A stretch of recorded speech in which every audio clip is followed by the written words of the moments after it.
Hi, warning. The following content you're about to hear is not PG-13, it's probably R. We're a group of four very highly opinionated individuals, and we tend to get very inflamed and impassioned about what we feel is our passions. We understand that our opinions aren't facts, we just talk, walk our walk, and if you don't like it, that's just fine. Anyway. What's up, guys? This is Far Side of the Pod. I'm Jordan. We got Ridge. Mikey, I thought you was going to finish up with saying suck a cock. We got Caleb. No. And we got Mikey. I do the intro, but I usually wait for the swearing until actual commentary comes on so anyone with kids has a chance to get them the hell out. Well, sorry if your kids is listening. Listen, we made it in 20 episodes. If you don't know by now, you should know, all right? And if you don't know, now you know, Mr. President. And that's the bottom line. All right, so first thing on the list today, as if normal, which sadly we don't have any college football to talk about this week until tomorrow, of course. But this past week we didn't have anything happen, of course. So we got the NFL. We've been talking about the NFL the last couple of weeks, so we're gonna continue with that. Yesterday continued the divisional round. Well, started the divisional round, and we had the Texans get beat by the Chiefs. And we had the Lions sadly lose to the Commanders. I think it's crazy that Commanders pulled it out. Good for them. Jaden Daniels plays like a sumbitch. He's so good. And Lions just wasn't ready. I will say, I don't know if y'all saw, but a Lions player literally snapped his arm in two during the game. It was pretty gnarly. Ugh. Hell yeah. Terrible. I feel, and as a Chiefs fan, I feel bad for the Texans because there was some missed calls that had happened during the game. But I'm gonna tell you, there's some of those calls that was just so they just got over exaggerated. Like there was a Patrick Mahomes was running the ball and he slid. And as he was sliding, Henry To'o and William Anderson dove for him. One of them grazed his helmet, but ultimately they hit each other. But the thing is Patrick Mahomes was sliding. You can't touch a quarterback while he's sliding. And they called a flag on him. And even the commentators were like, "Oh, what the heck? This is wrong." Stuff like that. And it's just so stupid. People are always going to hate on the Chiefs. Last year it was all about Taylor Swift. This year it's all about the refs. Make up your damn mind. Today the Eagles beat the Rams 28-22. So it looks like we're getting the Commanders versus the Eagles in the NFC Championship. And it's starting to look like the Ravens might lose to the Bills. Take it. We're just now into the third quarter. It just now started the second half, so. Yeah, it's 21-10, the Bills. So we'll have to see if Lamar can pull it out. Oh, that's weird. This thing is glitching out. Okay, so it is 21-10. Let's see if Lamar can pull it out. If so, awesome. If not, well, damn. We'll have to see what happens. Not awesome. So far it looks like we're going to have the Chiefs versus the Bills rematch in the AFC Championship, but we're not going to put out the Ravens just yet. So next week we'll have it all figured out for you and see we'll know who the Super Bowl is going to be. By the way, real quick, yeah, that's what I was talking about earlier in that group chat of saying the commies won. Yeah, the Commanders. I called the Commanders the commies because how else are you? Yeah, I'm not gonna lie. I was super confused. I was like, "Who?" That's the only way I can abbreviate the Commanders. I ain't gonna call them the Cums or the Manders. Just call them what they should be called: the damn Redskins. Like, if I'm going to be sitting here chanting "Here we go" something, I'm going to be saying "Here we go, commies. Here we go." you know. So that Don't go to a VA saying that. Hey, They will. hey, I will say, all right, that's enough politics. if the Commanders make the Super Bowl, I might go for them. I'm not gonna lie. Yeah, oh, I'm definitely going for them if they make it. Yeah, for sure. So far, to me, I'm pulling for the Commies and the Bills. We'll have to see what happens, man. All right, Won't so be mad if the Eagles make it, but I don't know. I just like the Bills and Commies better. and I guess I'm the only person here that will say that I will probably be the only person that wouldn't be mad if the Chiefs made it to the Super Bowl. Yeah, yep, Well, you of sure are. course. I mean, but hey, I'm an actual Chiefs fan, so at least I'm not a bandwagon fan. So, Yeah. but all right, I mean, if they don't make it, I get it. yeah, of Oh, course, I'm just sitting from the corner hating because I'm a Steelers guy, so right. I have to. I Don't have no worry, choice. Saint. That's okay. You can flutter your towel. That's why I'm just trying to rock with somebody from the NFC, I guess. I got you. That's fine. So All come right. on, Commies. So on to And the it's not the next. Lions. On to the next. Or the point. Cheeseheads. Sorry. Oh, you're good. On to the next point, Rich. I'll let you take over a little bit. We got some information about DC Studios. Rich, go ahead. Oh, right. So, let's see here. What has anyone seen Creature Commandos? I've seen bits and pieces Yeah. of it. Bits and pieces. Okay, so we I know haven't what happens. fully. Okay, well, it's wrapped. To me, I thought that was a great little show. The ending, is back and forth whether or not it ended too quickly or not. The way I see it, it was originally supposed to come out in the DCEU, Right. so it makes sense why it ended the way it did, and didn't because all DCEU stuff didn't have was more so thrown together stuff than all the DCU seems like. I don't know. We'll see. We haven't gotten fully into DCU, but it has wrapped. What's confusing? And What's confusing to me is you saying that it was supposed to be part of the EU, but yeah, no, he Gunn, made now it's officially part of this universe. yeah. So he originally wrote the story Based on for the EU? for the DCEU. Oh, okay. So like exactly the same way Toilet Bowl Heads, Peacemaker. Yeah, I got you. Same way his show was originally in the DCEU, and now it's going to be a part of the DCU. Right. Same type deal, I reckon. Okay. But it wrapped. All in all, thought it was a great show. My favorite episode still was the one where we got the Weasel's backstory. Oh yeah, that was a good one. That fucking pulled at the heartstrings, and I just feel bad for the Weasel because he don't even know like a single thing what's going on. He's just there living in the moment. He's just LIVIN, son. And don't get me wrong, I love Dr. Phosphorus too. He had some of the most brutal kills in the whole fucking show. Like any time he laid hands on somebody, they was going to be completely fucked up. Right. So I enjoyed his story. I enjoyed all their stories, and I think that was the main thing, was telling the character stories that made that show so well. So that happened. It's great. Didn't know if y'all had seen it. I was going to get y'all's thoughts on it. Anything? I do want to bring up the Batman scene. For anybody, I'm sorry for spoiling it for anybody who hasn't watched it, but there was a part where Phosphorus had like a dance or whatever at a ball or some kind of event. Can't remember.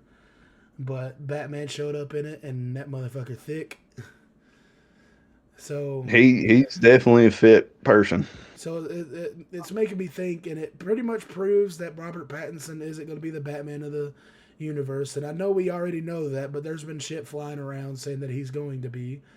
But if this Batman for the DC Studios is it Alan Ritchson, I'm going to be so mad, dude.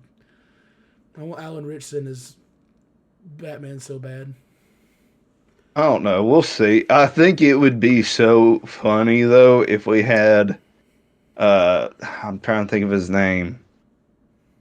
Name off the Batman that we've already had, other than Robert Pattinson. What was the one before him? Affleck. Affleck. It'd be great if we had him Affleck. direct this one. That would be crazy. That would be a twist for sure. That would be funny, especially. We'll get into that here shortly. I know that they have the director in line, Right. Yeah. but anyways, so after that, we've also gotten the news that the next teaser trailer or little TV spot that we're going to get of the new Superman movie will be not played at the Super Bowl, but instead the Puppy Bowl before No. before the Super Bowl. To me, it's a kind of a smart move, I guess. The people that put on the Puppy Bowl is Discovery, That's true. and Discovery's owned by Warner Brothers. Yeah, I didn't even think about that. So it's a money saving move. It costs like it costs in the high millions just for a 30-second spot. Meanwhile, they own the people that show the Puppy Bowl, so it saves them money. Yeah. So true. I'll give you that. I think we'll get a little spot there. We might get another trailer though to release on YouTube during the Super Bowl, but you know, the main thing I see with the Puppy Bowl spot is just something else to do with crypto. Yeah. True. Like a crypto TV Um, spot. Yep. Speaking of Superman and crypto, Woman Girl, Supergirl, That is great. 2025. Super, good God. Supergirl Woman of Tomorrow has started filming this past week. Hell yeah. We know that Jason Momoa is officially Lobo in it as well. Hell Yeah. yeah. That actually just that alone is what kind of got me like, okay, maybe this movie is going to actually be pretty darn good. That was a really good casting. That was really good casting there.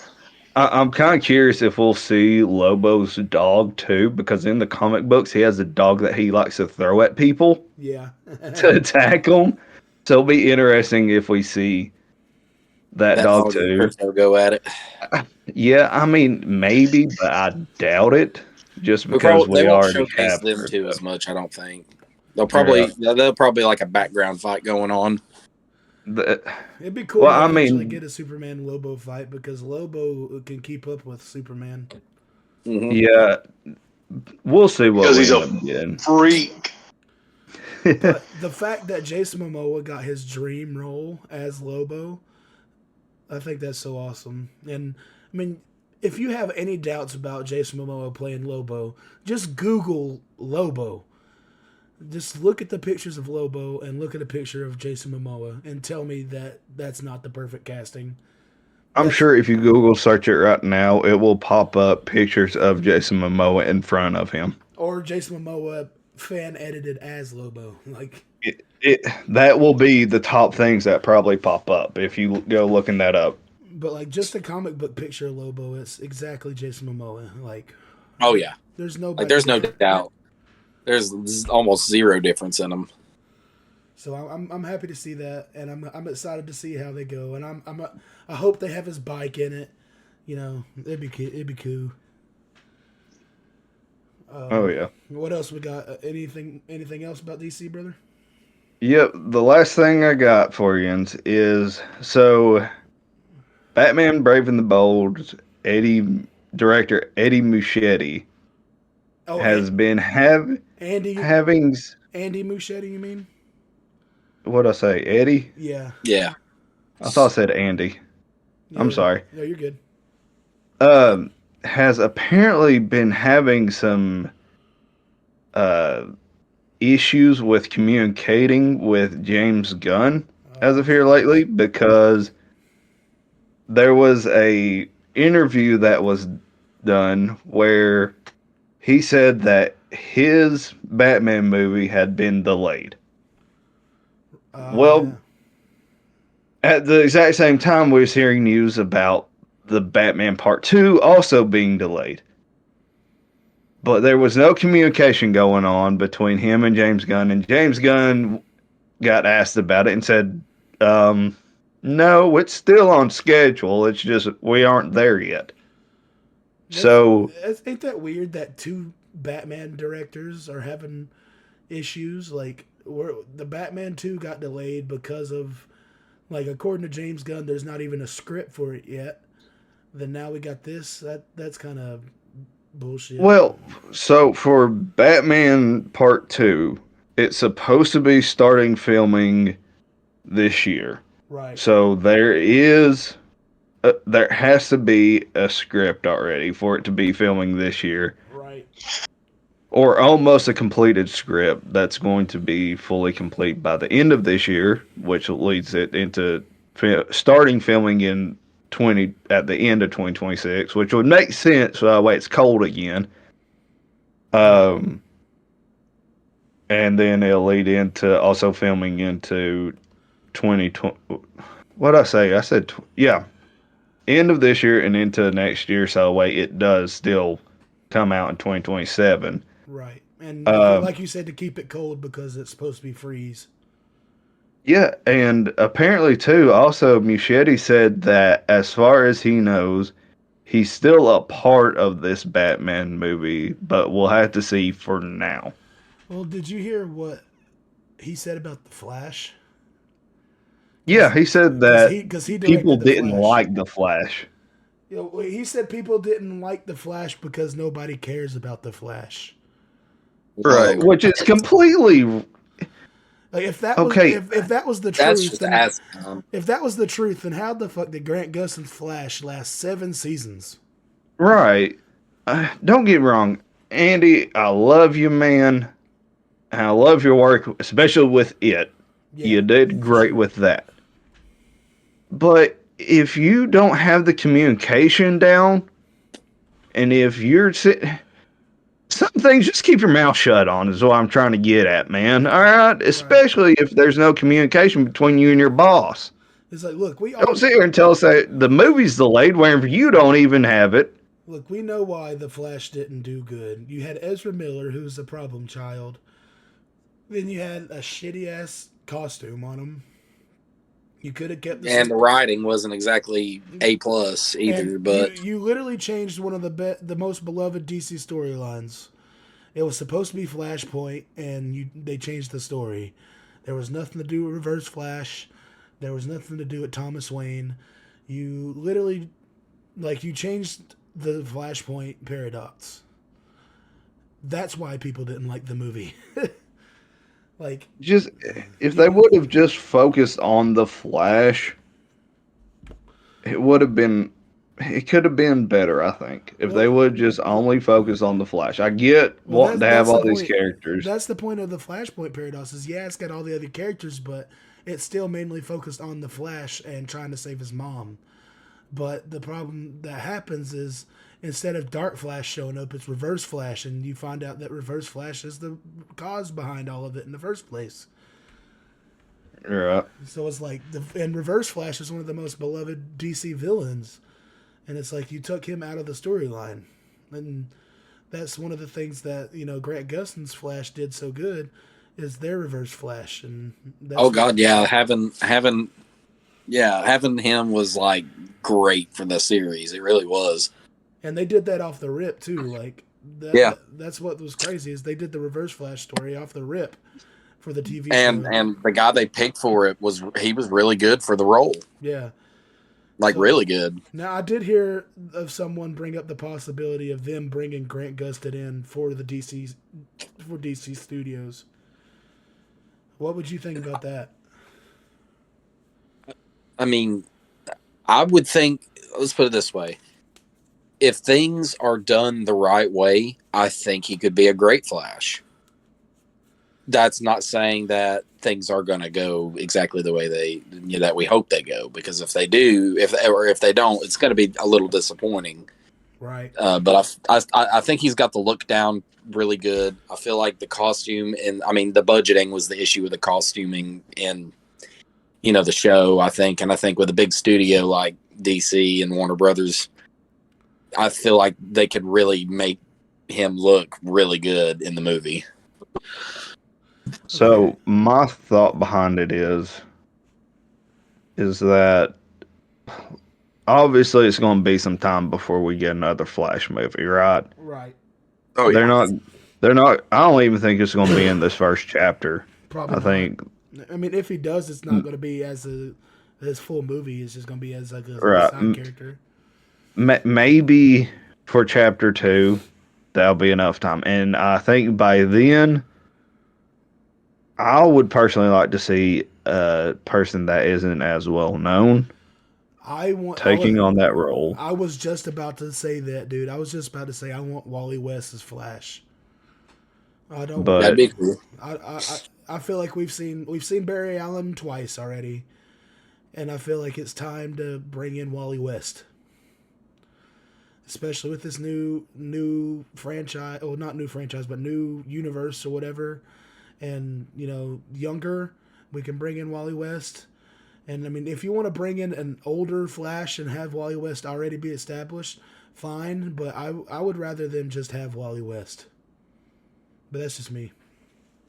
if you're going to go for an A-lister, I'm going to be a biased son of a bitch right now and go with the one that's makes sense but doesn't make sense, because I could see him in as one of the Robins more so. Who's that? Timothy Chalamet. It's not terrible. Like, I really don't think it's terrible. He's definitely one of If you're going to go the A-lister route. Right. But I don't want the A-lister route, Right. I mean, the one person that I wanted to play Wally West was KJ Apa, who played Archie in Riverdale, because he showed that he can pull off the red hair, and he's always been pretty fit, but I feel like he's too old to play Wally West at this point. So we would have to think of somebody else. I mean, somebody I can think off the top of my head, Ross Lynch. I don't know if you know who that is, but he was in Austin and Ally as Austin. Oh, yeah. I think he's a good actor. I think he's young. I think he'd be pretty good for the role. I mean, but that's something I'd have to think about more on, like look more into who I think would play him right. Don't you call me a moron. Brother. All right, so we got anything? Oh, Mikey, what do you think about, like, who would you want to see as the Flash? Would you rather see Barry? Would you like to see Wally West instead? What would you like? So, to an extent, I don't particularly care which Flash we see. I want to make an anecdote about Flash as a character, whether it be Wally West, Barry Allen, all that stuff. Flash, or Barry Allen, and a few others, the character itself is fairly straightforward. Right. He's a speedster. They make jokes. They get a little cocky. But some of Flash's most defining points across his iterations is his interactions with people. Not just regular people or his friends, but his enemies too.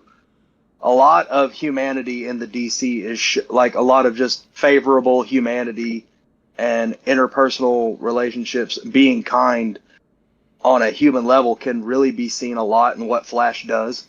Right. He is one of a few heroes in the DC that go out of his way to try and help people in the most human way he can, compared to Batman, who locks him up. Now, Flash's rogue gallery is a bit more redeemable than Batman's rogue gallery is, but it's something worth making note in my head that Flash is very well defined by the people he keeps around him, as well as how he tries to treat others. Sure, he's fast, he gets cocky, he's got a big mouth sometimes, but ultimately, Flash is a good person. And I think that's important. Right. You're going to have to find somebody who cares to try and live up to that. No one's perfect, but you got to find somebody who gives a damn about the source material, because if you don't, Ezra Miller, you're not. I don't think you're going to have a good Flash movie. And sorry to kind of, I mean, it's on the same topic in a way, but not fully. You know how we talked about how Andy Muschietti said nobody cares about the Flash? Well, if that was the case, how about the Flash's scene at the end of the Snyder Cut? Didn't that get voted as the fan favorite moment of the year on the Oscars a few years ago? Like, to me, like, there was such a character shift between the Flash from the Snyder Cut to the Flash in the Flash movie. Yeah, he was playing the same character, but there was just something different about it. I don't know. I guess it's just because I still hold the Snyder Cut very high up. But I think it's asinine to say that people don't care about a character that isn't particularly niche. Like, there's way more Superman and Batman fans than there are Flash fans, but that's like saying no one cares about Wonder Woman. Right. There are still tons of fans out there for specific characters. You know how cool I think it would be to see Martian Manhunter? I would go ballistic. I love John. I mean, he did show up in the Snyder Cut. I know. But it's like, it's asinine to me to say that insert fan base here does not care about character in said fan base. Right. You're going to find a subculture that would die for that character and has a parasocial relationship with them. Right. Sounds like somebody's out. It just, to me, that makes it sound like, whoever says that is severely out of touch. What was you saying, Ridge? I was about to say, you know how long I've been waiting for this live action Teen Titans movie to finally happen? And yeah, sure. I called for that a long time ago that we needed that. You're preaching to the choir, my boy. And so, no disrespect to Titans, you please do Raven correct. I'm not saying the girl in Titans didn't do good, but I want the Raven from the animated show. Who's beating their cheeks? That was me clapping my hands. Oh, I thought I thought somebody done heard Raven and said, "Yes, get it right, get them thick thighs." Time to goon. It would be me to do so. We are on a podcast right now. You need to wait. So, does anybody else got anything else for DC? Just a quick round it off. So, in general, Andy, just learn to keep your mouth shut if you ain't got all your communication down. Correct. All right, on to the next little segment, and Bridge is going to take the helm on this one as well. Woo! We're going to talk about some Universal Studios. We're talking about movie side and park side. But Ridge, go ahead. Guys, if you can't tell, I was trying to stick away from Disney and Marvel related shit. And just to let y'all know, that's hard as hell whenever you hear a lot of that news getting released too, especially the Marvel side. So, I tried to dig for what I could on all this. So with the Universal Studios, as far as movies that are coming out and everything, what I got for us is, first off, Shrek 5. Yes. It's supposed to be coming out this year. We know that. Right. Well, guess what? It's getting pushed back to Christmas of 2025. At least still this year, though. Well, guess who's getting their original spot? Who? The Minions. Oh, fuck. Minions 3 is taking its place. Bro, come on. We have like 5 Minion movies. What do you mean Minions 3? Apparently, it's only the third installment of just strictly their movies. Trust me, that's what I said too. I thought we've had more than. I thought we've already hit 3. But apparently not. There's 4 Despicable Me's, and I guess this will be the third Minions. Shouldn't that be a fourth? Okay. Shouldn't that be a fourth? Because the first one was the explanation of how they got to Gru. which is just the minions. Then you have the minions Rise of Gru. Very convenient that in the 40s they were Oh, trapped in a cave. okay. Because I thought the second one was where it showed them in jail, but that's the movie. Yeah. That's right. Okay. So yeah, this is the third movie of theirs. Jesus Wow. Christ, man! You can't give us Anyway. you can't give us millennials fucking Shrek. Come on. Well, on the We're bright getting, side, getting a Shrek 5. okay. On the bright side, like you said, we are getting Shrek 5 still. That's still coming in this year. It's coming out this year. Right. Um, it's also the original cast. We're getting everybody back for this. Hell yeah. And from what I've heard, there aren't that many movies on Christmas 2025 this year that are going to be, so super huge releases. Right. So this is going to give it that better advantage of making more money since it's that holiday season. Right. Because you gotta think, Wicked 2 will already be out. That will be Thanksgiving time, so Right. it'll still be out in theaters, but just won't be the main attraction like Shrek 5 will be by then. Well, we've also got Sure. the upcoming sequel to the Mario Brothers movie, so I mean, Does that come out this year too? No, it's fine. it's supposed to come out this year. Huh. Supposed to be, I think, like March or no, I don't remember. It's one of these months coming up soon, So supposedly. there's a possibility we'll get a trailer for it at the Super Bowl then.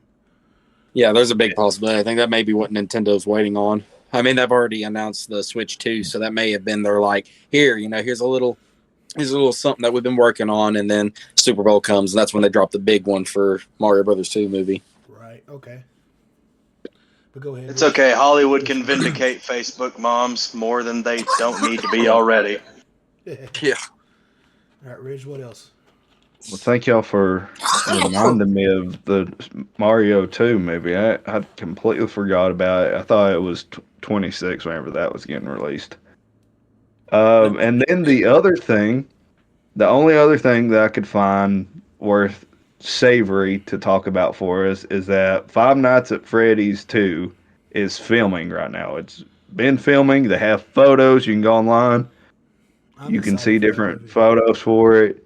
That's cool. So I just want to get y'all's thoughts on it and what y'all hope comes from this movie. What will we get? I mean, I know we're getting the toys, whatever, from the game. Like, I know that's a big selling point on the poster. So that's pretty cool. I'm excited for it. I love Five Nights at Freddy. I think it's the perfect starter horror movie for kids. When we went to Florida this last year, me, Mikey, and Brittany, we showed the movie to them, and they actually really liked it. Like, to my niece and nephew, and they could actually follow it, and they liked it. So I'm excited for the sequel. I thought the first movie was fantastic, and Matthew Lillard never disappoints. So Oh yeah, never. I'm excited to see how he does in it. I thought his spring trap was awesome. So I'm definitely excited for it. Caleb, Mikey? Well- I don't really have anything to say. I mean, I think I'm glad we're getting a Shrek movie at all. I would kill every minion with my bare hands for my own grim satisfaction if I could. But alas, I cannot. They are fictional characters, so I'll have to make do with occasionally punching a Minions doll when I walk through toys at Walmart. Any thoughts or hopes for the Five Nights at Freddy's 2? I think so long as they stay the course, keep the same energy and spirit they did with the first one, I think the movie will be just fine. Probably going to watch it with Jordan and Brittany or whoever when it comes out. It's looking pretty good to me, but other than that, so long as it stays true to what they kind of went with in the first one, I think it'll be a fine movie. Yep. And I was gonna say, I forgot. I really hope that they do I really hope that they do two versions of it where like you can get the more mature version of it where it's like more, they did with the first yeah, one. like they did with the first one, except because technically the second Five Nights at Freddy's is like it gets worse Yeah. as you go along, really, in the backstory, and I feel like you can't really do that movie all just for kids. You're going to have to also have a side project on it for the adults to see, so that they're pleased with the them having background. Them having a night shift edition for the second one is a smart idea. Yeah, I get what you're saying. Yeah, I feel like if they don't do that would kind of take away from the story too much for the adults who like who like it. So, well, like I said, I think the first movie is a really good starter movie for kids or for young people wanting to get into horror without it being too scary or too gory. Especially for the slasher subgenre. Yeah, like Mikey said, I hope they keep the same energy, and like Caleb said, I think it'd be smart to have a unrated version or a night shift version for people who want to see the more gorier side of it. Well, from what I've heard, it's supposed to be more so on the scary side. So I hope that they can actually deliver on the more so scary side of it. I would like for more so jump scares to happen. We do need more jump scares. I do agree with that.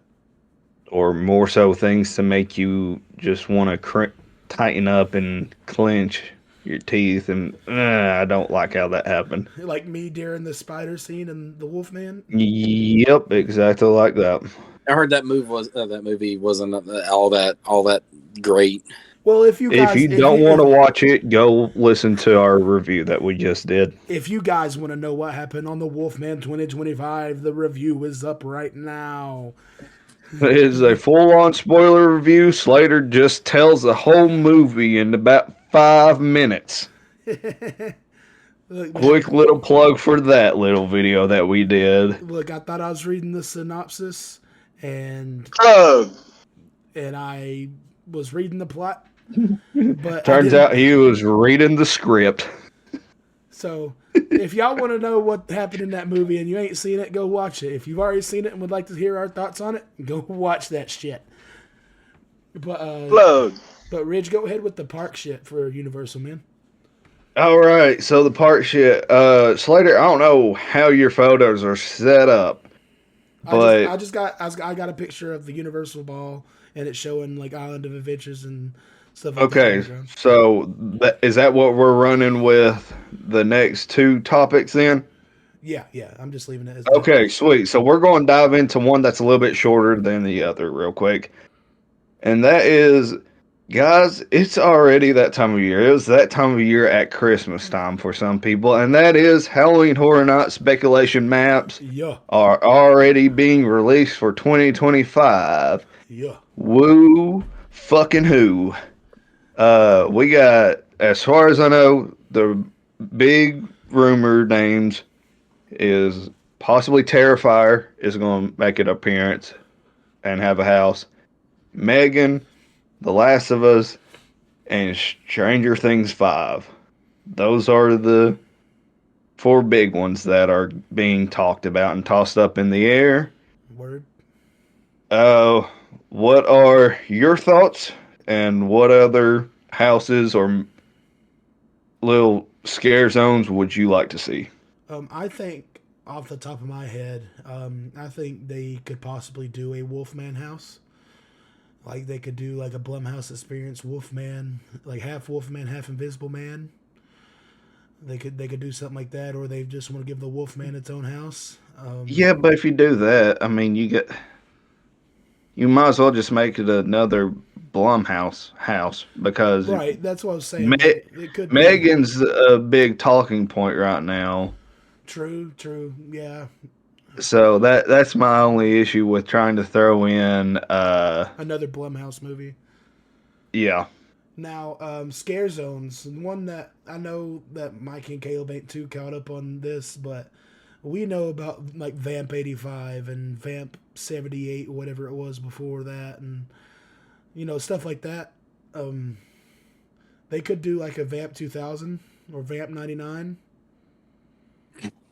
Oh my gosh, dude.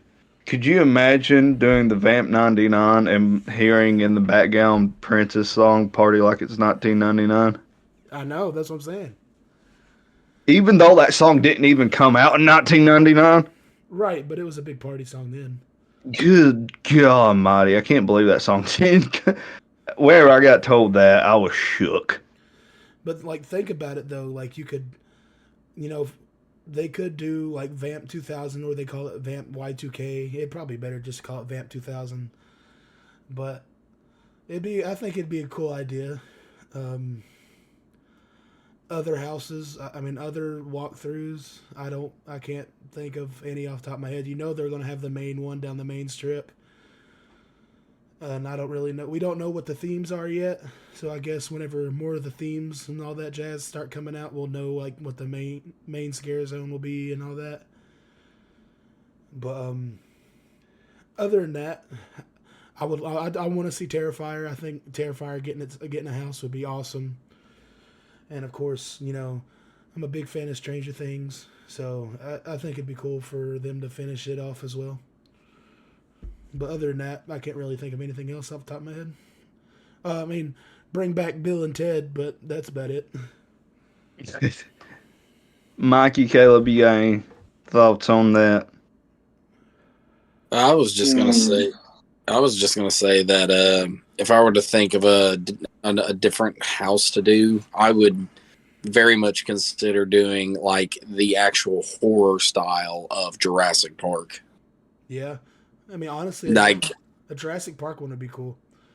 That would be a really cool walkthrough. I feel like that would be really cool. At least a scare zone. Oh God, yeah, even a scare zone would be fun. But I feel like giving it its own walkthrough house would be really, really something. The amount since, we're supposed to be getting a Jurassic Park movie that goes back to its roots and it's meant to be an actual horror version of the movie. Right. The amount of puppet use that they could do with people in dinosaur puppets and right. That'd be cool. But like the idea with Caleb bringing up Jurassic Park, you remember back in the day when they made Island of Adventure the Carnage thing? Yeah. What if they did like Island of Adventure, but it's like the dinosaurs from Jurassic Park got loose throughout the park? I doubt they will do Islands of Adventure. I honestly think that's a one and done deal. Don't get me wrong, I would love to see them do it. Honestly, what I'm interested in, since it's already going to be past May, as you know, Epic Universe opens up in May. So will we have a whole little new Halloween Horror Nights type deal going on inside of their Monsters Land? That'd be cool, but I was thinking the same thing. But, I know they use a lot of the old studios at Universal for the houses. So, like, how would they be able to do it at Epic? It would just mostly be... You would be pretty much turning it into strictly monsters, because I know that they've talked about it'll be the monsters and the hunters of the monsters. Right. Okay. But it would be more so of full on, the whole area is just a scare zone, right? Yeah, like the whole because you already have two rides, and one of them's supposed to be the most terrifying ride that you can possibly ride there now. Right. In the Frankenstein manner. So just turn it into a giant scare zone that you're walking through where if you go Epic Universe. I think that'd be cool just to have that one area. It would be cool. And that would intrigue more people to want to go into Epic Universe too. And they could also turn the Ministry of Magic as if the the Death Eaters took over it or something like that, just for the holiday. Possibly. They already do that in their other two. Right. That's the only reason why I brought that up. Right. right, you got anything? But You got Rip Ride Rocket, right? yeah, that's what we was going into next. That's all I had on the And I HHN side. can Uh, okay. Mikey, go ahead, and you said you got like 7 different bullet points that you want to run through, so I'm just going to let you start this one up. Well, first I want to give my thoughts on HHN. Oh, go Oh ahead. yeah, sure. Sorry. As like I can't speak for scare zones. Actually, you know what? No, I can. So house ideas, right? I was thinking the whole time. I was like, you know what really gets under people's skin? Texture. Yeah. So you know what my scheming ass would put into place but never walk through? What's that? What you got? Resident Evil Biohazard Mold House. Oh shit, dude. Transitioning into Outlast. That would be nasty. Oh my god, why'd you have to say the Outlast? Are you talking? Yeah, like either Outlast talking as a about scare walking- zone. Are you talking about walking through Outlast the is bones? great. Yeah, just really mess with the texture. Oh man. My only question is, and is that owned by Universal? No. Can they use that? I mean, they have a lot of money. But I mean, Well, yeah. This whole thing would make a lot of people a lot of money. But Yeah. then again, maybe not as much money as some people want. but just take it as if like the Universal could do it. How would it be for the possibility of it, Ridge? That's all he's saying. Well, yeah. I mean, that'd be great. But like, I'm sorry, I just had to be a little bit of a Debbie Downer. Now Oh you no, could I say know you were asking for plausible houses, but I just got to thinking about. right. Yeah. Don't get me wrong. I love the fucking idea too. And at the same time as me saying that, though, I can see we could all sit here and say the same thing about, well, does Universal own the rights to Terrifier? No, but it's a big money outlet. It's become a very popular thing. And if they say, hey, we're going to give you X amount to use this character in here, okay, they can do the same thing with that. It looks like it's Lionsgate that's doing Outlast movie. Oh, God, Lionsgate. Poof. So I mean, technically they kind of could because they've done Blumhouse movies too. I think. I mean, they've done Saw, and they've done Saw houses. Have they? Yeah, in other places. I don't think in America. Oh. I could be wrong, but who knows? But either way, I think that Outlast would be cool. That's a cool idea. If they could do it, for sure. Hell yeah. You got any more on HHN, Mike? No, just like I mean, if I had to pick from just anything that I think would be great for a scare area to walk through or a whole house, yeah, that. Yeah. Just really get under people's skin. Can you imagine walking through and just feeling something slimy, but you can't see it? Nuh-uh, I'm out. No, fuck that. Or doing like a Conjuring house. Oh yeah, you're like the actual house. Yeah, doing like an actual house like that.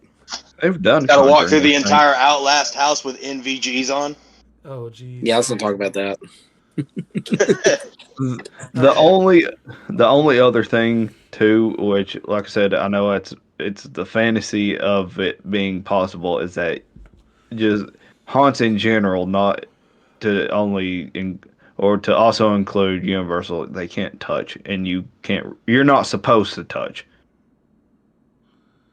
Oh man, yeah. So yeah, You know how cool it would be to do a SCP house? Now there's one dream house that I want, just because I know they've done it in the past, but I don't think they can do it anymore, and that's Scream. I mean, I know they're Paramount now, but yeah. I know they did it in the past. That's the only reason why I brought it up. Well, that's a whole topic in of itself, because if you look at what Paramount has right now, they're doing Nickelodeon stuff. True. And Nickelodeon's also attached to Universal sometimes. I mean, So it's that's a whole researching thing right there that you'd have to do. yeah. But all right, Mike, you go ahead and start off with the Rip Ride Rocket, man. Okay, so for the listening audience, what I'm about to talk about is the Hollywood Rip Ride Rocket ride in Universal. If that wasn't already clear, I did my research on it. I've got 7 notes, 7 bullet points I want to just say out loud. These aren't questions. They're not speculations. They're just information that I've found Right. and want to talk about. Here's one. The initial concept of a competing coaster the Rocket was the initial concept of a competing coaster compared to Island and the upcoming Wizarding World. Universal Studios issued a notice of commencement to Orange County, Florida for the start of a ride system that they called Project Rumble, whose manufacturer would be Moore & Son. Moorer introduced the X-Car in 2003, which was meant to bridge the gap between families and expensive amusement. Ideally, this kind of seating on the train itself would be able to hold park goers of all sizes. Its smaller wheel size left less room between the axles, though. In April of 2009, the opening of the ride was delayed until later that summer, with spokespersons saying that it was an advanced coaster and that it required much to maintain the, quote, excellence of entertainment to our customers, end quote. Major contributors to the delay were undisclosed design and engineering issues as construction crews worked to fix the ride's many alignment issues. Other notable delays was the single chain lift on the lift hill. Rocket was intended to include a dual chain lift on its vertical hill, similar to Fahrenheit. There are pictures out there during construction that show Rocket with only one lift chain and without the industry standard anti-rollback system, which is what keeps the coaster from rolling back down the hill should the chain motor fail. Fun fact, the click-clack sound we all love, that's the sound of a protection system keeping you alive. Yep. In June of 2009, testing began and rumors floated around claiming that Orlando Studios fired Moorer from the project and finished it by themselves. In August of the same year, Studios launched a soft opening of the ride. Not long after, the official opening came, but the ride still had issues.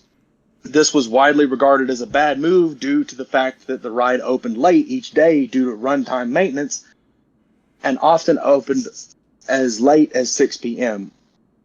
Point 5. Rocket is noticeably rough. One factor is the added weight to the X cars from the Multimedia X seats, which had taller backs to house speakers and a camera. There was also the equipment required to power such seats added to the train. This made the train itself top heavy, with the equipment being placed above the heavy steel chassis. Point 6. The coaster was built in an alley of the park next to the sound stages of the park.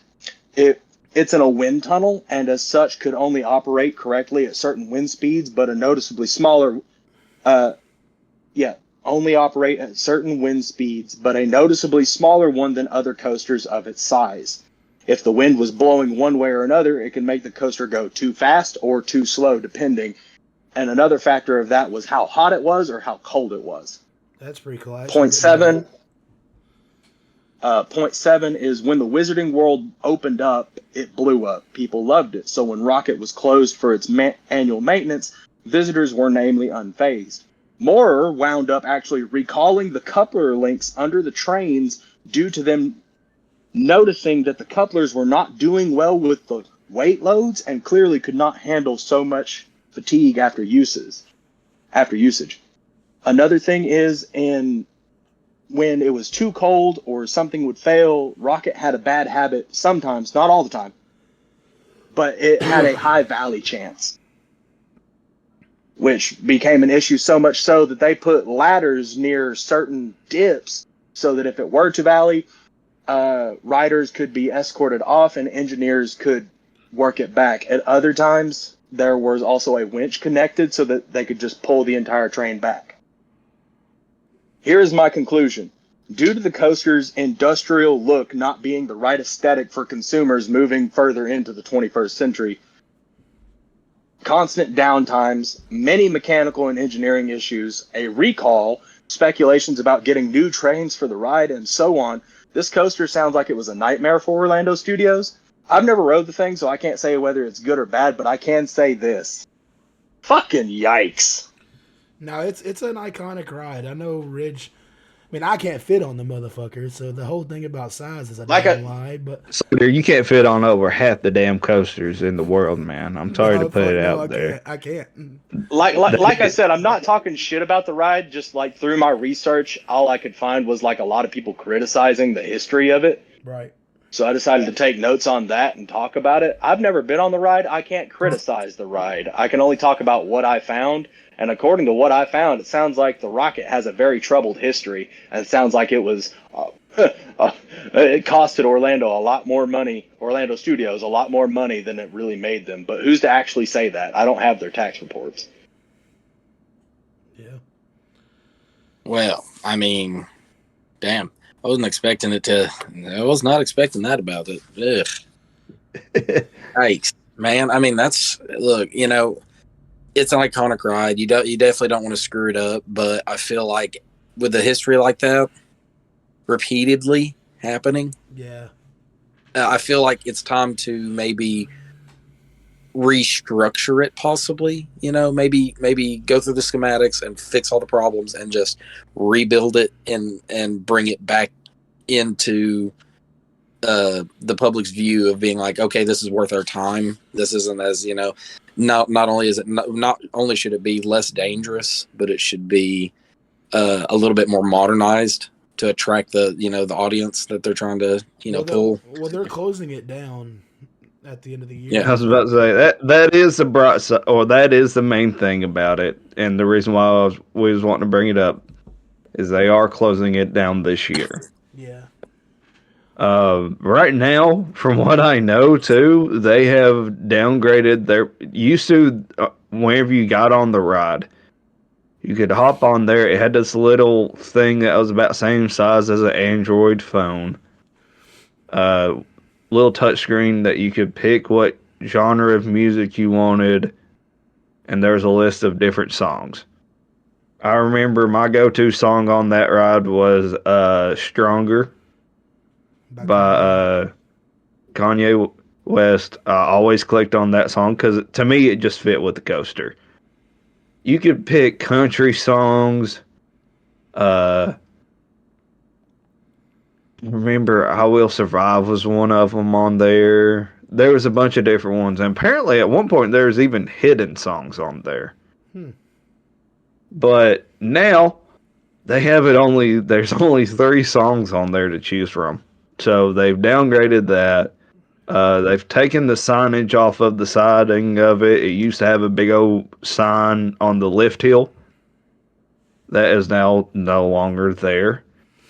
And something to mention about the issues that it was having, that Mikey was talking about, that whole ordeal also led to some braking issues, apparently, and apparently a couple of cars hit each other.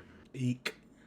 With guests on the ride. So, oh man, yeah, that's an immediate, like, we're shutting this down right now. This is no longer safe.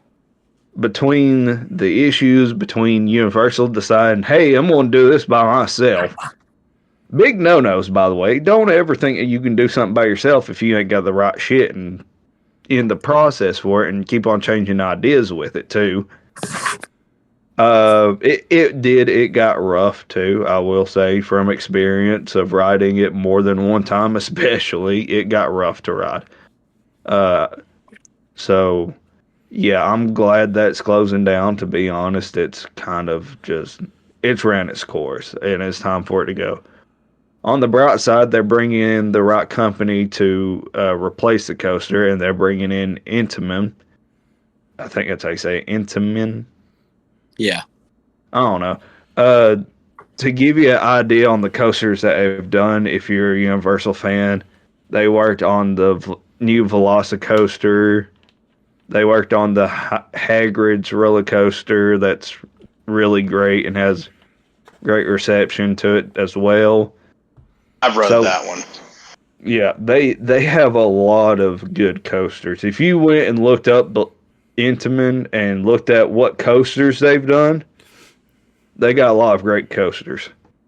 So they're the ones in charge of bringing in a new coaster to replace it. So real quick, I have 3 roller coaster themes to replace it. And y'all can tell me which ones y'all like the best out of the 3. You can tell me, if you have one that I don't mention, I'd love to hear it too. Alright, so these are in also no particular order. These were just how I thought of them. The first one is a Fast and Furious drift coaster. The reason why is because they're bringing the Fast and Furious drift coaster, Fast and Furious drift coaster to Hollywood's Universal Studios, so they already have a kind of an idea on how those cars will work. It's in a small. Well, the Hollywood one isn't as small of an area, but it's a small, tight area, so you'd have room to work with cutting corners more so, right? So. Right. Also, they're adding on new buildings too, so more show scenes. So, but anyways, also number 2 is a Back to the Future coaster. So you'd be sitting in a DeLorean, taking off, heading to whatever time period. And then my third option, which it seems like this is a popular one amongst people. And the reason why is because they're talking about the queue being moved over to New York section, and that is a Ghostbusters Ecto Coaster. Honestly, I could see them doing a Ghostbusters coaster because Rip Ride Rocket goes right behind. Right there. Well, right, yeah, you're right through the Ghostbusters fire hall. So I mean, they could move the queue line to the fire hall. So those are my thoughts of 3 coasters. Do y'all have any thoughts on the 3 and which ones you like out of the 3, or if you want to add one? I mean, I could see the Fast and Furious one, but I think the Ghostbusters one is probably the most plausible one. To be honest, or they could do another original, but that's the only other thing I could think of. As long as it's not like a Jimmy Fallon roller coaster. Yeah. I doubt that. Actually, they're using up some of the extended queue for the Jimmy Fallon ride that they have now. Honestly, I wouldn't even be surprised if they took it out. Yeah. I think Fast and Furious will get out first. Oh yeah, for sure. If everyone was a gigantic Christmas fan, I feel like doing a Mount Crumpet, roller coaster from the Grinch would actually go really hard. That would be cool. That would be cool. I think that would be a really cool ride to do, but what do I know? I'm just the consumer. Okay, so I gotta be the Debbie Downer on this one. There's 2 slight issues with it. The one is there's already a Seuss Land. Yeah, and Island of Adventure. So, and then the second thing is there is definitely not enough room to put a coaster shaped like a mountain right there. Yeah. Unless you want it to look like a cardboard cutout. True. That's whenever we say that there's not a lot of room right there that they're working with. There is not at all. It mainly goes by backstage sections and over them. Yeah, it's a really like I said, spot. like I said too, though they are slightly expanding it, adding on 2 or 3 new buildings or show scenes to that area, so they are extending it by a little bit, but it's still mainly in that little space. Mikey? You know, I think the Fast and the Furious one would be really cool. But all things considered, I think I'm going to have to give it to Ghostbusters here. It makes the most sense, and it would be undeniably cool. Yeah. Yeah. My thing is, Imagine a Tokyo Drift. Yo, dude, if they did a Tokyo Drift ride, that would be absolutely bonkers, dude. I mean, just saying. I feel like that's a tough competition right there. Maybe out in the Shanghai's Universal. Yeah. Yeah, we would never get that here. We would never be so lucky. It wasn't the most popular movie out of the bunch, so. Yeah, but it's really has become one of the It has become more a beloved popular one. ones. Yeah, it has become a beloved one. It's become one, and it didn't, it gained a lot of traction really quick. Yeah, it did. So, I mean, it stands to reason that people loving these movies, even if they completely make an atrocity of the ending, will love the older movies better for that reason. All right. So, has anybody else got anything else to say about Universal? Nah, I don't. Sounds like Ghostbusters. Other than bring back the Twister ride. What'd you say, Ridge?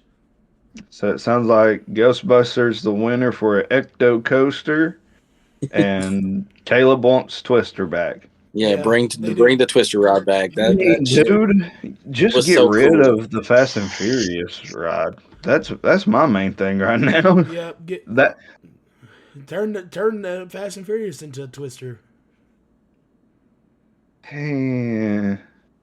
or bring back Earthquake or Confrontation. fuck it. Let's throw in a Jaws ride right there. Hell yeah, I'd be down. Oh, a new one? Like a new modernized one? Yep, throw in a new Jaws ride right there. And I mean, fuck it. Let's just keep on using the same screens. You can just have it be a boat. Just have it be a boat instead of the van. No, fuck it. Let's keep it a van. Let's just respray the van. Bring back the Men in Black 2 ride. They still have the Fuck it. Let's put people on a real boat and feed them to real sharks. They still have the Men in Black ride, Caleb. They'll pay. Yeah, they still got Men in Black ride. The only other ride that's going to go out, and we can talk about that on a separate video, which I'm sure we will, is The Simpsons will be going out at some point. Yeah. All right, so on to the next segment. We're going to talk about the second episode of Raw on Netflix. Rich, you got the match card, so let us know what it is, brother. Alrighty, so the match card goes as follows. So Penta made his debut finally. Yes, sir. Against Chad Gable and put on an absolutely banger of a match, and Penta defeated Chad Gable for his debut. Miedo. Dude, let me tell you what, his entrance, just the way he came in with all that charisma, he had the people eating from his palms. I don't know what he said at the end, but I'm here for it. He was. I mean, I guessed what he said. No, at the end of it, he pretty much said that he pretty much thanked everybody who followed him from the beginning, and saying that, especially for the Latino American community, and saying that thank you for being there for his whole journey. That's pretty much. He said thank you, WWE. Yeah, well, that's what he said. Thank you for his journey, for following his journey all the way to the WWE. Yeah. And I mean, just the storytelling, just from his family being up front, watching him and crying. Yeah, that was awesome. That was the right move right there. We got to see somebody finally fulfill their dream of being under, where they wanted to be. And, even there's videos of when he first came out, before he showed up, was him getting ready in his spot. You could tell how nervous he was. He couldn't get his footing right. He kept having to get up and adjust and everything. But no, he definitely put out. He did the fucking sacrifice, dude. That fucking arm breaker thing that he does. Yeah, that shit was gnarly. And they let him do that not buckle bomb, but that package driver he does. Oh my god, yeah, the one where he it looked like a reversal, he folds. Oh man. No, you're Chad just went straight limp. Me and David were like, is he actually broken his neck? No, you're talking. He did the what is it? Oh, what's that called? It's like the Panama Sunrise, but they call it this. I forgot what they called it, but it's like a Panama Sunrise in a way, but without Yeah. the Which kick. one? The flip, the front flip he did with Chad. And like The rainbowed him from the other side. The Mexican the Destroyer. Mexican Destroyer. That's it, Yeah. Mexican Yeah. Destroyer. Yeah, the Mexican Destroyer was fly, but the Penta Bomb, whatever it's called. Yeah, the Pentabomb's a nice little, slam to a pin. Yeah, that cradle, whatever it is, it's so sick. I'm glad. Like I said, he killed it. He did what he needed to Yeah, do. he did amazing, and Chad made him look real good too. And he showed that he's here for a while, and I can't wait to see what they do. I would expect to see him and Ray have a match at some point. Give me him and Ray for Mania. Yeah, that'd be cool. Now I'm also now I'm going to say this, and this is not to come down on him a little, but there were, I think, about 2 or 3 spots I saw where you could tell it was just he hasn't gotten used to how the WWE style is. It was nerves. It just I think. looked a little off. It didn't feel, the leg drop he did off instead of the second rope like he should have done. He did the first rope, and it was really short and just weird. Like I said, that's it's nerves. I think. He was nervous. Yeah, and I mean, that'll be worked out over time. That's really, I mean, other than just those 2 or 3 little tweaks, that was just made it kind of like, that could have looked better. Other than that, I mean, the whole match was fantastic. Yeah. What else, Ridge? Mikey, you got any thoughts on it? It was good. I enjoyed watching it. As far as it goes, I do think it was nerves. I can only imagine how intimidating it's got to be. But even then, I felt like it was a spectacular showing. Hell yeah. All right, so after that, we had Sheamus versus Ludwig Kaiser, and Sheamus won that one as well. And it was a banger after banger after banger. And Sheamus it was a pretty good always puts on match. a good match. And it led to face off with him and Braun Breaker outside the ring. Mm-hmm. And then after that, we got the match for the Women's Intercontinental Champion, the first ever. And Lyra Valkyrie beat Dakota Kai for that. I still think Dakota Kai should have won it. That's what me and David were saying too. But it is what it is. We'll just have to see what they've got planned ahead. Hopefully, something smart, something that's going to make sense story wise. I feel. Yeah. And then after that, we had Sami Zayn taking on The Miz and winning. Right. A lot of good wins. And then to end it, we had a street fight between Damian Priest and Finn Balor, and Damian Priest picked up the win. I'm gonna say this. I kind of had a feeling that was how it was going to go. I'm gonna say this, and I'm as somebody who has been a big fan of the Judgment Day. I mean, ever since they pretty much booted out Rhea and Damian, I've lost interest in him. But the thing is I think they're not wasting Finn because he's helping younger people. But Finn Balor, to me, is one of the best wrestlers on the roster. And I feel like them not putting another title on him has been the big singles title. I'm talking about like a heavyweight championship or WWE championship. The dude got one rematch for the belt against Brock Lesnar, and of course, he got demolished. But I feel like they're underutilizing Finn, and I hate saying that because they are doing good with the Judgment Day storyline still. But I feel like they need to let him go back to either being the Prince Balor, or let him come back with the OG theme song and have the crowd do the arm thing again. I just miss that era. That. And they really need to get the stupid black bag off of his head that he comes out with. Yeah. I agree. That shit is just so terrible. I mean, I don't understand why they thought that was a good idea, but it is atrocious. And also, I want them to bring back the demon, but bring it back and have him win a match for fuck's sake.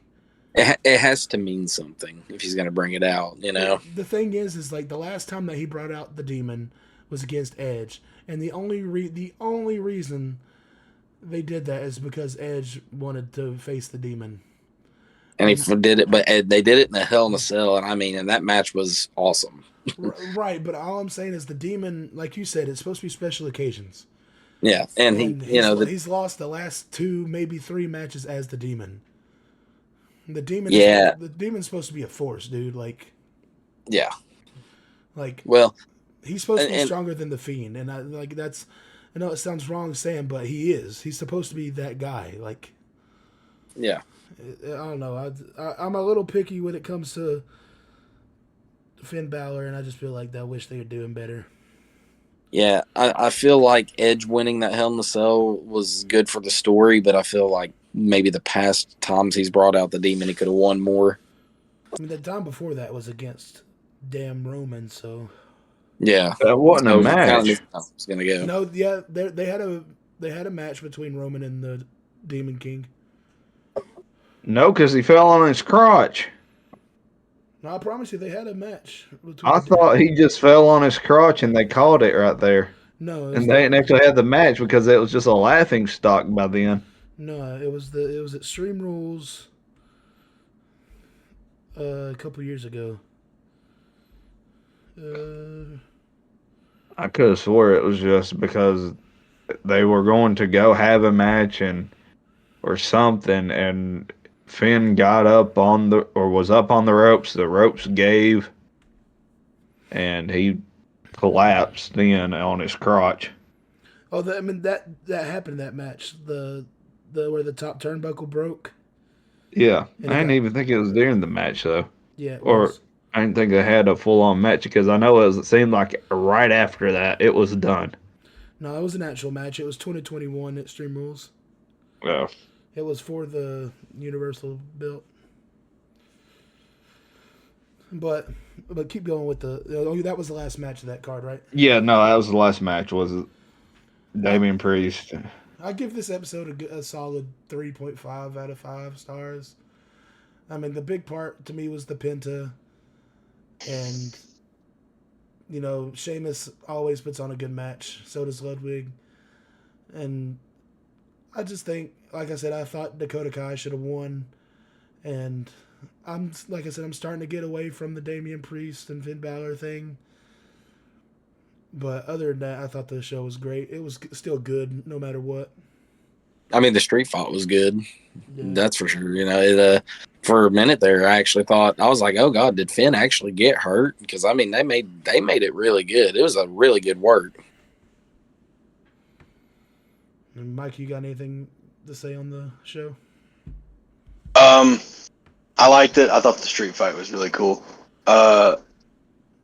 Other than that, like, if I had to give it a rating, I'd give it a 4. I just really liked what I saw. I found myself enamored with the screen. I know that's like a lot of bias there, but like there was moments where I felt like the urge to like look at my phone, and then, I'd glance at my phone and then immediately be drawn back to the TV. So, that's why I'm giving it a 4 out of 5. I was really drawn in by it. Ever since Raw has gone to Netflix, I'm able to actually get in on what's going on and watch it. So I'm very dedicated to watching it now. I feel like I don't want to miss a thing. All right. Does anybody else got anything to say on Raw? I was going to say if I was to score it, I'd probably give it a 6, only because that first Raw was really good. So. Okay. Bridge, you got a rating for it? We'll give it a nice 4 out of 5. I do think it was better than the first one. It felt more so back to normal. And I think, even for people that still are new at it, it was good enough. And don't get me wrong, I understand the thought process of Dakota Kai winning, but whenever you have Lyra beating Io Sky, 3 times in a row True. with a clean pin each time? True. To me, it's a telltale sign, right? Which also leads into the Rumble, but Right. All right. So speaking of the Rumble, that's what our final segment is about. Is the Royal Rumble, and we're going to give our predictions for the women's and the men's Royal Rumble matches. I guess we're going to start off with each of our top 5 men and women that we would like to see in each Royal Rumble. Ridge, I'll let you start off on that. oh boy. All right, so for me, let's see here. I think is it obvious? The obvious ones are going to be CM Punk and John Cena, Seth Rollins, Drew McIntyre. Right. There's some others too. I can't remember. Jay. Carmelo Hayes, I Jay, think Jay, Jay. Yeah. Uh, Jimmy will probably be in it. to me, it makes sense or I think it would make sense to throw in Sean Spears, Yeah. put him back in at 10, Yep. just to pick at him too, because he's not going by the perfect 10 anymore, but just to Right. put him in right there. So give me him, Ethan Page, Logan Paul. Shit. I wasn't expecting to go first. LA Knight. Oh, we already know he's going to be in it. Yeah. Yeah. Give me Penta. Okay. I think it's a reach only because it just came in. I don't know. I think he'll be in it, but he won't win it, of course. It would be a good showing for him to be thrown in. Yeah, he'll be thrown in. Yeah. So well, also give me- can't count out Trick Williams. give me him, and then give me fuck it. Give me Matt Cardona as my surprise one. to Oh, that'd throw be in. cool. Oh man, Chris Masters. What about the women? So for the women, give me be basic bitch on this one. Give me Becky Lynch. Give me Charlotte Flair. Give me Alexa Bliss. Let's see here. Give me Roxanne Perez. Yeah. And then Jordan Grace. Okay. Mikey. Those are. Oh, sorry, Rich. And then for the winner of the men's, Oh, yeah. give me. That's difficult. Give me Punk to win it. Okay. It's a good call. And then on the women's side, give me Charlotte to win it. Okay. All right, Mikey, you go ahead and go next, brother. Okay, so I actually made a list so that I would remember their names and not look like a complete, utter scrub lord. Like me. I'm not naming names, dog. I'm just saying I made a list because I have the memory of a goldfish.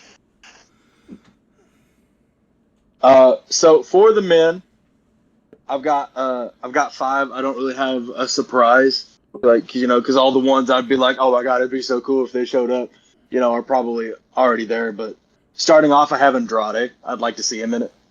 Okay. I got Dolph Ziggler. I feel like that'd be Being pretty Nick cool. Nemeth now. Yeah, he would probably show up as Nick Nemeth, but it'd be cool if it came back as Dolph Ziggler for one night, though. Dolph Ziggler, he'll always be. He's holding the title right now. He'll always be Dolph to me. Joe Hendry. Yep. It's a stretch, but I'd love for Zilla Fatu to show up. And then I got AJ Styles. Word. How about the women? Okay, so for the women, I've got Io Sky. Bailey, Charlotte Flair, Becky Lynch, Alexa Bliss, and Nikki Cross. Yeah. I understand who Nikki is, but I'd love to see Alexa come out, get into it, and then Especially since we don't know what she'll be doing, whether she'll be joining the Wyatt Six or she'll be bringing back her, like I feel like that'd be a great way to like put some foreboding on it, Right. What about your winners? Who you got for your winners? For my winners, I'm probably gonna honestly,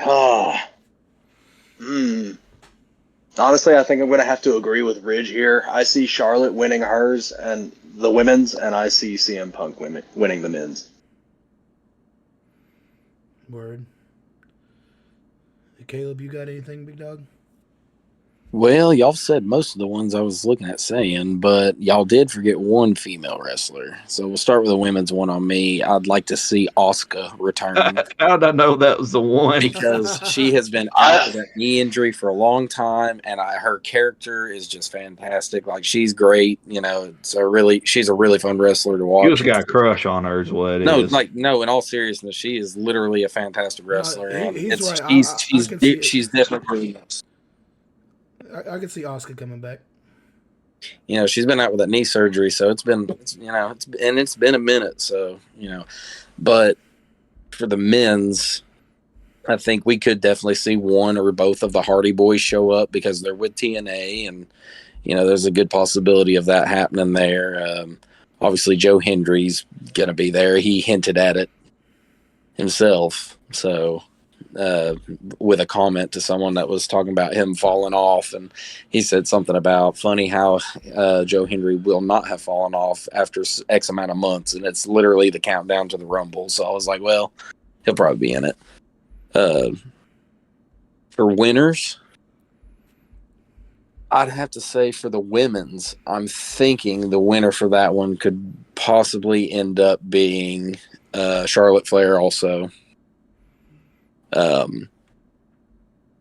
And for the men's, it's tough because I want to say CM Punk, but also at the same time, since he just won that big match against Seth on Raw on Netflix, I feel like he may have to work a little harder to get his WrestleMania moment. Yeah. So I feel like winner.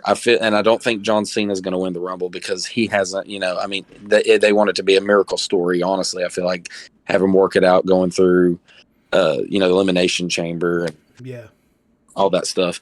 So, if I'm going to say another big potential winner for the men's Rumble, I'd say either Roman Reigns or in an improbably crazy moment, so The Rock.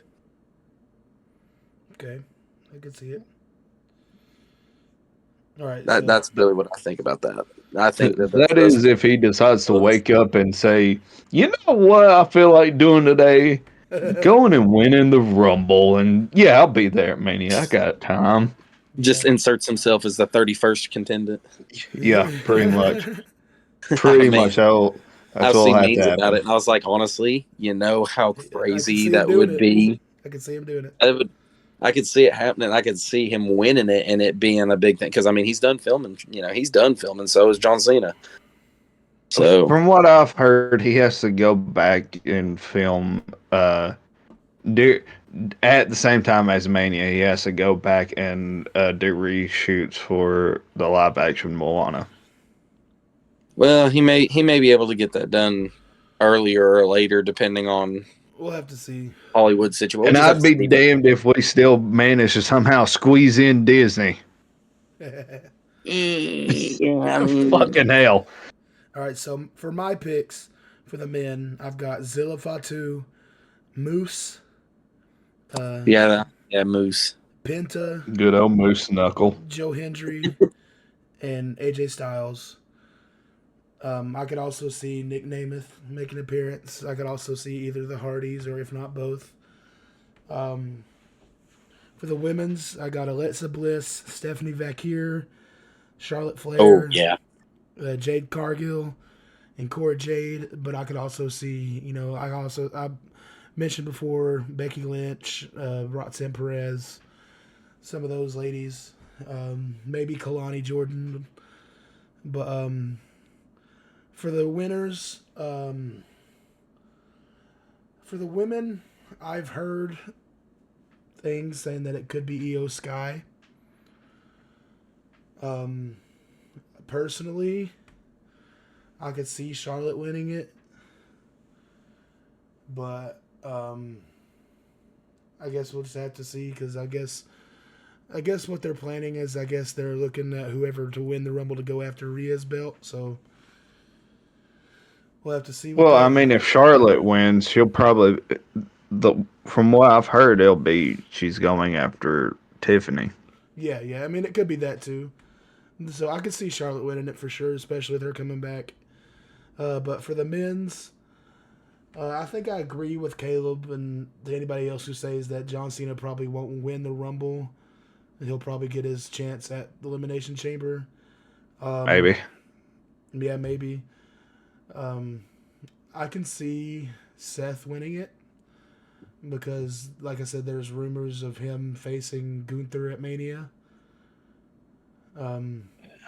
Oh, I just thought of something. Sorry. Are you good? But yeah, I think I'd probably say Charlotte to be my safe bet. Honestly, I could see Jade Cargill winning it too. Then for the men, I would just safely say I'd say Seth Rollins, but also put a Miracle John Cena out there just in hopes that he does. But yeah, that's my call on it. I mean, I'm excited for the Rumble. Rumble is one of the big four when it comes to the pay-per-views. And Royal Rumble is always one of the most fun events to watch of the year. So I'm pretty excited for it. So hear me out real quick. My idea that just popped in my head. So if Seth wins it, right? Right. That makes a lot more sense for it to end up becoming a three-way. True. With Gunther, Seth, and Punk. Yeah. Because of the favor that he has from Paul. True. So that would help bring up so what's the favor? Right. And if the favor is getting him the main event for WrestleMania, can't get it, or it'd be more so obvious, and we'd beckon the question even more. Okay, so what's the favor if he just won the Rumble? True. So, yeah, I'm excited to see where it goes from here and how the Rumble will set up things. And I hope the build up to Mania was just as good as last year's. I know it's going to be hard to compare it, but I hope it's just as good, like as the build up and everything. I'm excited to see some good wrestling. I always love seeing good wrestling. So, all right. So, anybody else got anything else to say tonight? Other than, I'd say, the big thing. Welcome back, TikTok. We missed you for that entire 12 hours. Lord. It was a painful thing to be on TikTok when it went dark. Just put it that way. Yeah, I mean, at least we got it back. That's all that matters. Yeah, I was upset because I was more upset not just because it's TikTok. I was really upset because it's a nice little escape from reality from Tom. Where you can just look at your phone and just be like, look at this cool thing someone's doing. Right. But nice little escape. At least we got it back already. That's the main thing. Yeah. Oh, and Nintendo, fix the problem with the Switch 2 we've already seen with the the little USB looking things that you click in the Joy-Cons to. Those are going to break. We'll have to see. Or if you're aggressive with it. No, do those things they're small and they look like very breakable. I get what you're saying on that, but they also said the same thing about the slide clicks thing for the regular Switch. So Well, I will say this: at least there's not going to be stick drift with it. So true. they did fix that, and hopefully they'll move to a magnetic connection because that would, I think, work better. Honestly, But if you made it, I just want the dock to be upgraded because sometimes you send it in there and it just. yeah. it needs to be more it's because it's kind of, I feel like there's too much of a gap, so it's kind of loose. But if you made it this far in the video, of course, like we always say, we appreciate you, we love you, we thank you for watching us for this long, keeping up with us. Our 20th episode, and we're so thankful for it to be our 20th episode. When we first started this, I didn't think. Well, I'm not saying I didn't think we'd make it this long, but all the other times I've tried to make videos growing up and all that, I never stuck with it this long, and I'm just proud to where we came from. We only got 66 subscribers at the moment, but that we just started in August, folks, and we only got up from here. So again, thank you. Share our videos. Yeah, if you haven't already, hit the like or hit subscribe, hit the like button, hit the notification bell, share us out, do whatever you want to, tell people about us. We really appreciate Or you. just take your friends' phones and just put it on there. And, put it on there. Leave a comment. Let us know what you'd like to see us talk about. Yep. We're not going to be able to come up with things forever. We will. Real quick. Maybe, but I feel like some outsider input would be good too. So real quick, we've started expanding we're going to the farther sides of even our podcast as we started our reviews. That's a whole new thing, and eventually we're looking at possibly getting into where we deep dive on different theme parks, keeping you up to date on, your Disney and your Universal. Hell, we'll even probably throw in some Dollywood shit here and there. Also, speaking of throwing in different theme parks and everything, I know that we are in the process of starting to vlog a couple of trips here and there. I know, Slater, you said something about vlogging a trip. Yep. You want to go ahead and tease that? Yeah, so I might have mentioned it before in the past, but if I haven't, me, Mikey, are going to see Metallica in Atlanta, but we also going to see Ice Nine Kills the next 2 days. So for those 3 days in a row, we're going to be seeing Metallica, Ice Nine Kills for the next 2 nights, and on both those nights they're performing the Silver Scream and the Silver Scream 2. And I feel like, especially for this to be such a big thing for me and it being Metallica, I feel like it'd be a great experience to vlog and to show everybody our experience and just to show, what it's like to go on a concert trip with me and Mikey. And but yeah, that'll be my first vlog probably. Ridge, what was your ideas? I know I remembered one, but I don't. All right, yeah. So, just like I was saying, small mini trips that we can take every now and then on the weekends, because we're not that far away from Pigeon Forge, Gatlinburg area. Right. And I know here coming up in the spring that there is going to be the very first of its kind, a Scooby-Doo mini golf up in Pigeon Forge.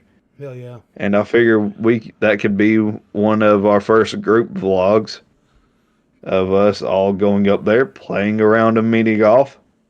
I think it's supposed to be like 2 different courses, like 2 different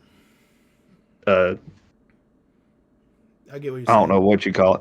2 different sides that you can choose to go down.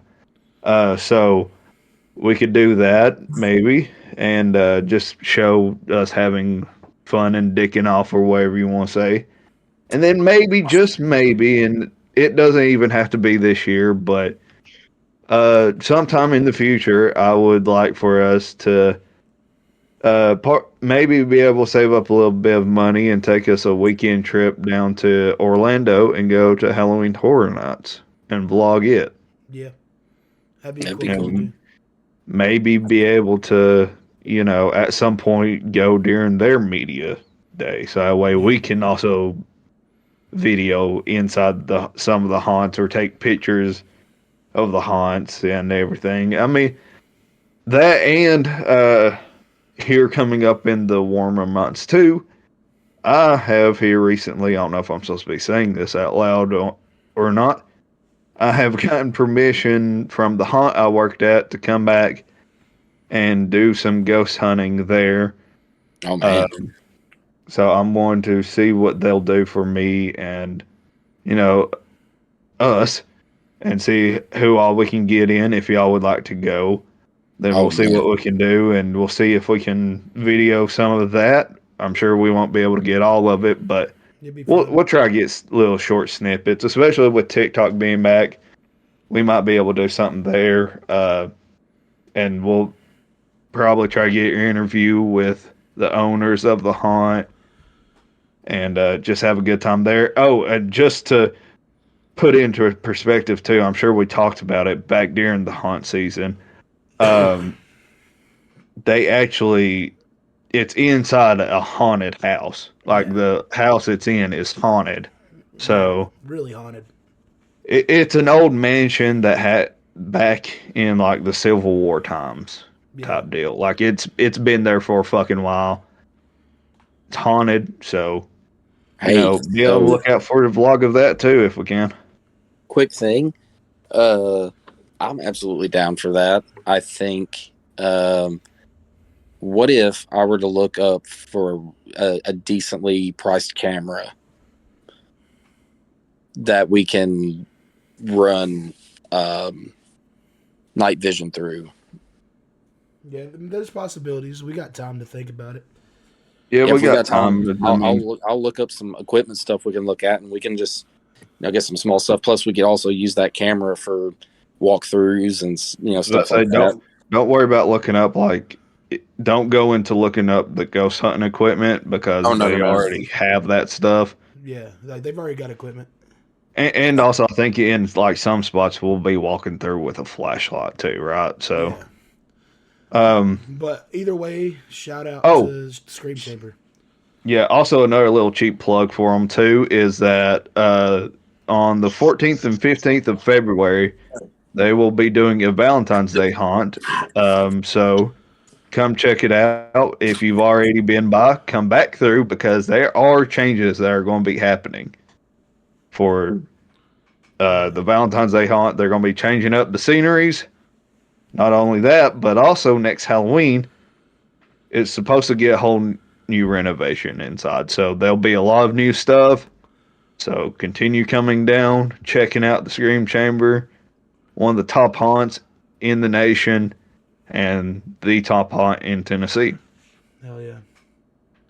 Well, Also, I was gonna throw the idea out. I would like to start doing some like Let's Play style stuff. yeah, that's definitely on the horizon. We just gotta. There's just a couple things that we gotta get for that. I've got plenty of video games to choose from. Let's put it that way. We definitely all have that stuff. So I feel like I want to venture down that eventually. But yeah, if does anybody else got anything else to say for now? Nope. Like, share, subscribe, hit the bell, all that good stuff. Yeah, man. No, I'm good. All right, if that's it, everybody. Like I said, thank you for listening. If you made it this long, and have a good one, guys. We're out. Goodbye. Bye.